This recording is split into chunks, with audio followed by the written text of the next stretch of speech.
Assalamualaikum warahmatullahi wabarakatuh.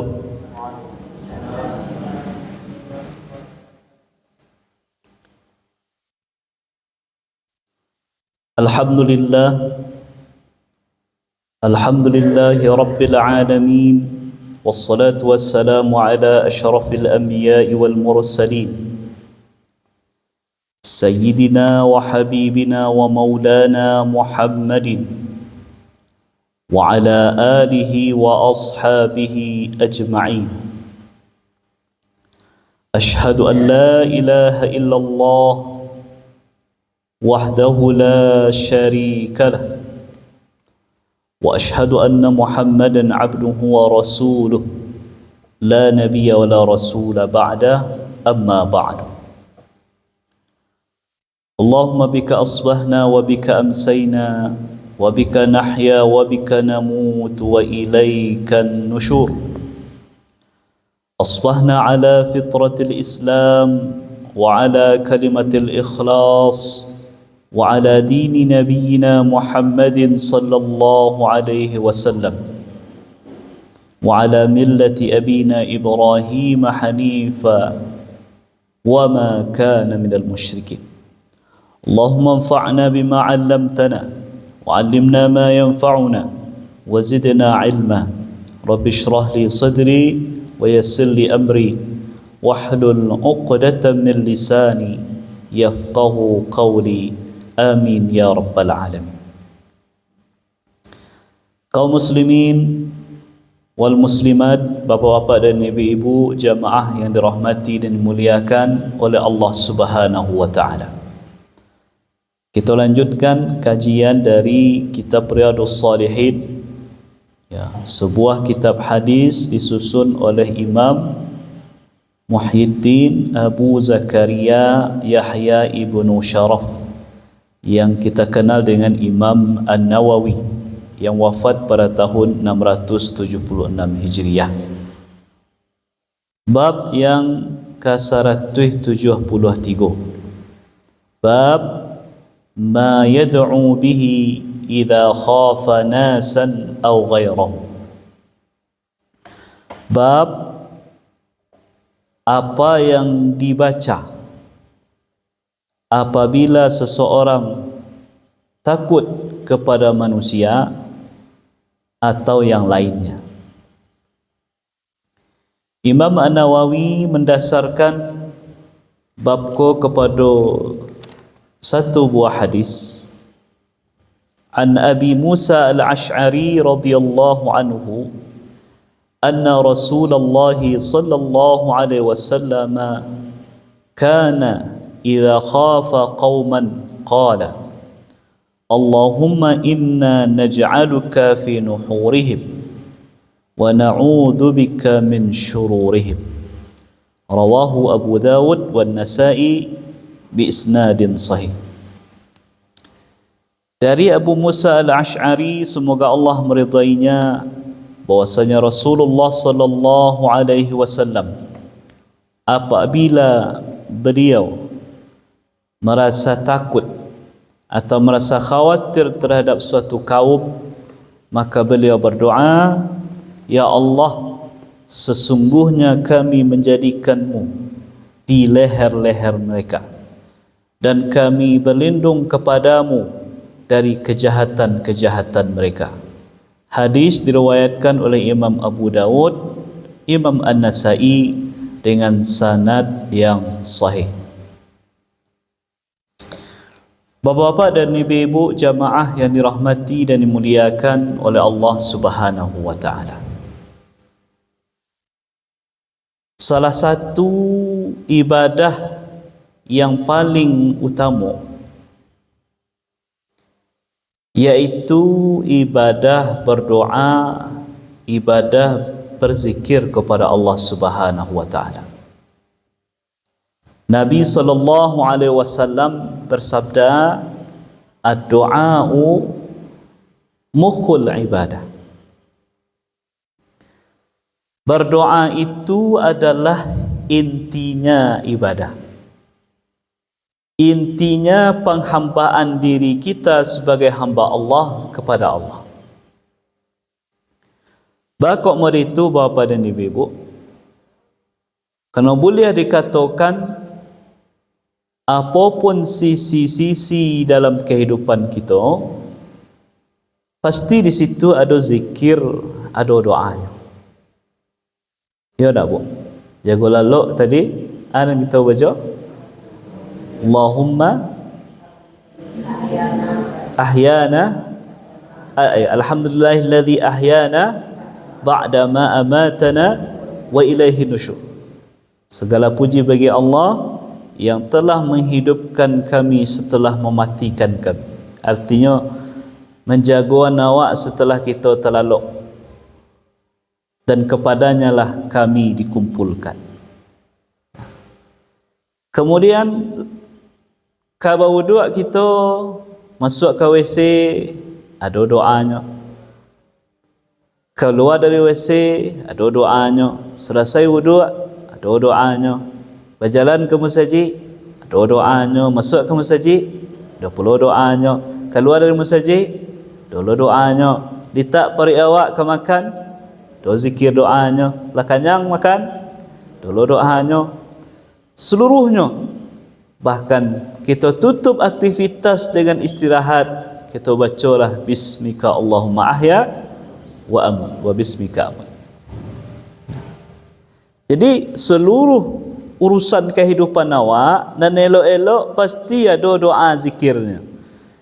Baik itu doa zikir yang sifatnya khusus atau yang umum. Yang umum maksudnya kullu amrin la yubda'u bi bismillahi fahuwa aqta'. Segala hal nan elok-elok kalau tidak dimulai dengan bismillah, maka urusannya atau keberkahannya terputus. Artinya Bapak Ibu, kalau tidak ada doa-doa zikir-zikir khusus, maka kita awali kegiatan itu dengan membaca bismillah. Jadi sadonya ada zikirnya, ada doanya. Seperti yang kita sampaikan sebelumnya, ketika kita ingin mulia di hadapan manusia, ketika harga diri kita ingin tinggi, wibawa diri awak mulia di hadapan manusia, salah satu caranya adalah jangan terlalu acok banyak minta ke orang. Kalau tiok sebentar meminta ke orang, jatuh harga diri, rendah kita di mata orang. Tapi kalau berhubungan dengan Allah, prinsipku tidak bisa dibawakan. Berhubungan dengan Allah, bapa dan ibu, harus sebaliknya. Semakin nacok kita meminta kepada Allah, justru semakin mulia kita di hadapan Allah.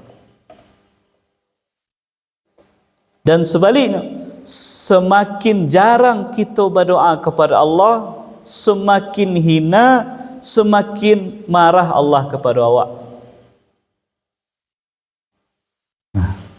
Kau yang disampaikan Allah misalnya dalam surat Ghafir ayat 60. Surat Ghafir ayat 60. Wa qala rabbukum ud'uni astajib lakum innal ladzina yastakbiruna an ibadati sayadkhuluna jahannama dakhirin. Tuhanmu telah berfirman, berdoalah kepadaku, maka aku akan kabulkan doa itu.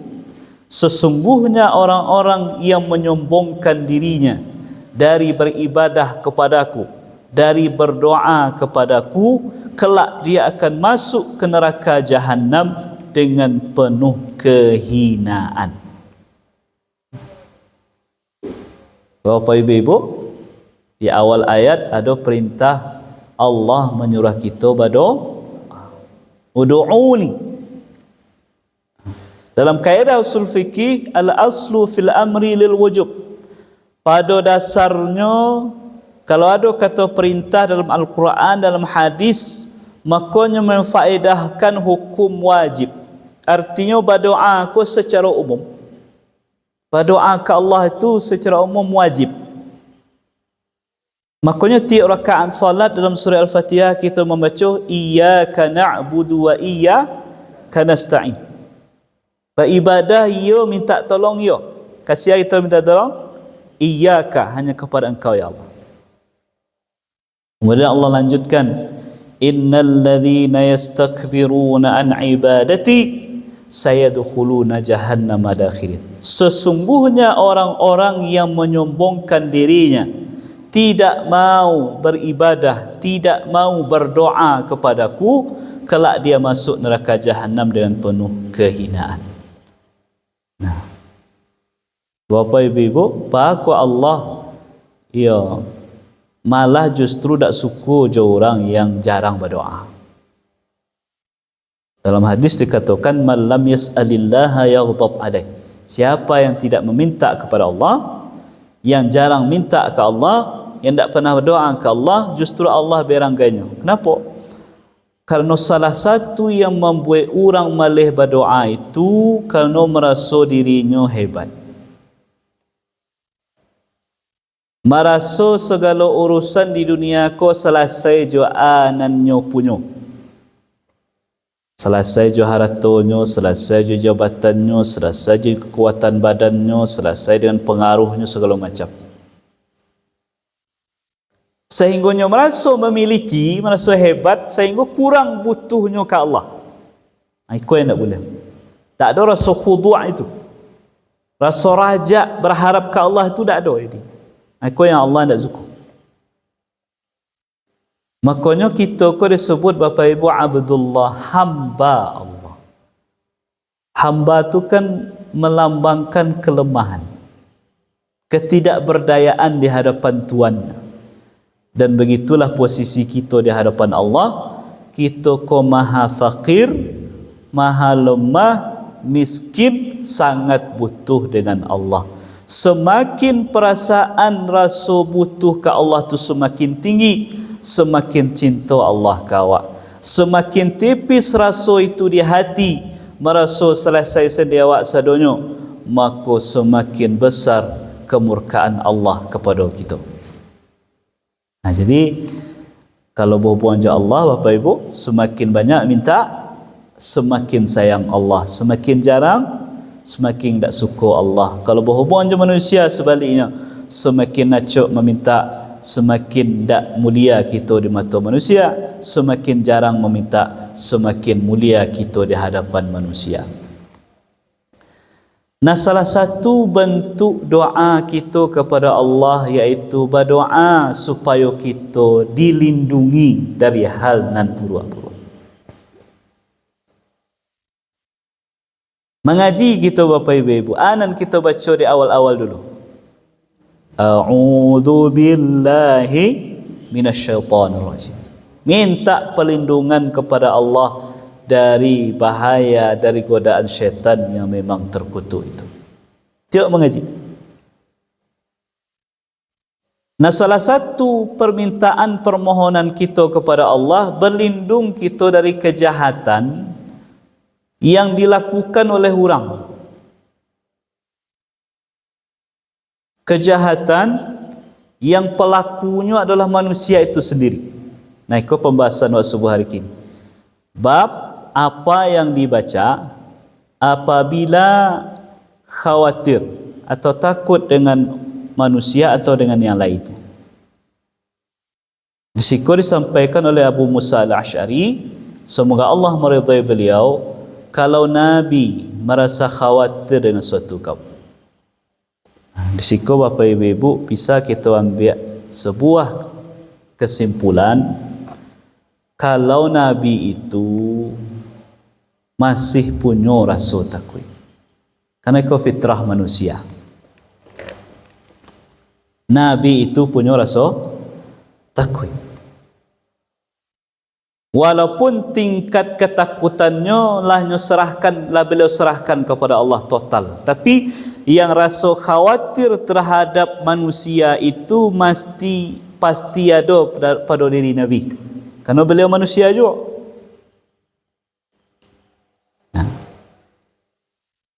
Jadi Nabi Dengan adanya perasaan itu, maka beliau tidak henti-hentinya dalam banyak kesempatan menyandarkan diri beliau kepada Allah Subhanahu wa taala. Macam contohnya Bapak Ibu ketika perang Badar. Perang Badar. Besok ke parang lain malam tu Nabi boleh dikatakan tak ada lalu atau segetik lalu beliau. Manga beliau? Beliau solat malam, beliau berdoa kepada Allah, beliau angkat tangan tinggi-tinggi, berdoa dengan sungguh-sungguh, merasa diri beliau, umat beliau lemah. Kalau bukan kerana pertolongan Allah, tak akan mungkin kaum muslimin menang. Bahkan keluar kalimat dari Nabi, ya Allah, kalau tidak engkau selamatkan umat engkau besok kuah, tidak akan ada orang yang akan menyembah Allah lagi dah. Kerana umat Islam pada saat itu baru segetik 300 orang baru berhadapan dengan pasukan kafir, jumlahnya lebih dari 1000 orang.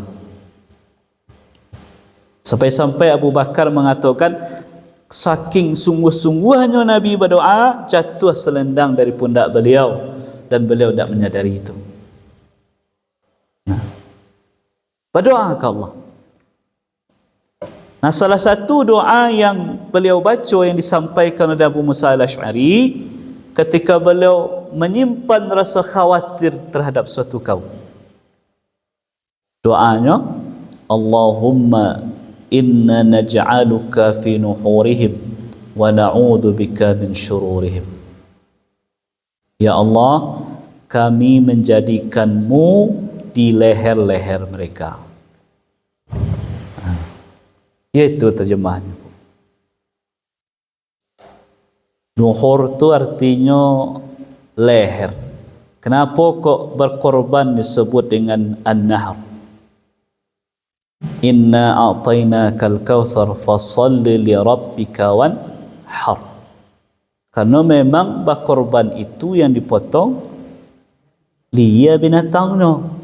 Bukan tangannya, bukan kakinya, bukan anggota tubuh yang lain. Yang lain tu dipotong juga, tapi setelah dipotong lianya, matinya dia dipotong lia.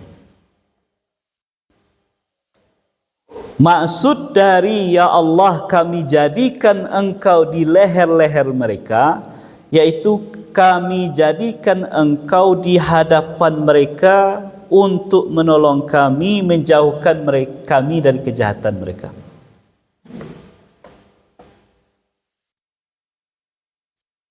Kalau, mohon maaf kau agak-agak ikut kalimatnya segitu. Kalau orang lah dipotong liannya, boleh bisanya nyolai. Kalau dipotong tangannya, masih bisa melakukan je tangan yang lain. Potong kakinya, masih bisa je tangannya.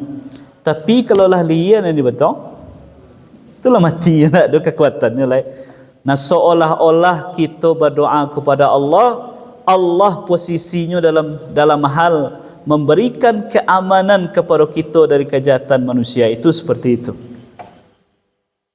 Memang betul-betul dilindungi dengan perlindungan yang sempurna.